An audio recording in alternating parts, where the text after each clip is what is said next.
আসসালামু আলাইকুম। আমি আপনাদের সম্মুখে আমার লেখা একটা কবিতা পাঠ করছি।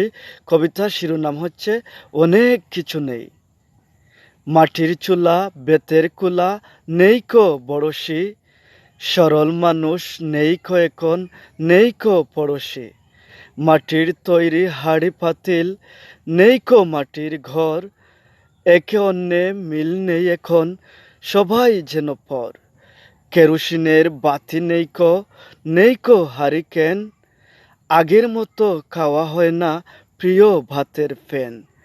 কাঠের ডেকি, কাঠের খড়ম, নেইকো শিল পাটা, একটু গেলেই গাড়ি চড়ে, নেই কোনো হাঁটা। বাড়ি বাড়ি সিন্নি হয় না গুড়ের ক্ষীর, নেইকো আগের জারি সারি, নেইকো লোকের ভিড়। আগের মতো শোনা যায় না কাকা কাকা ডাক, নেইকো এখন শালিক ময়না, চড়ুই পাখির ঝাঁক। নেইকো এখন শীতল পাটি, নেইকো ছিয়া গাইল, গরুর গাড়ি চড়ে যায় না মাইলের পরে মাইল।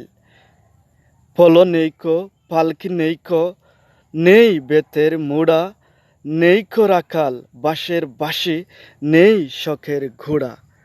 হুকুমাতাল, লাঙ্গল জুয়াল, অনেক কিছু নেই, কেমন করে সেদিনগুলির বর্ণনা আজ দেই।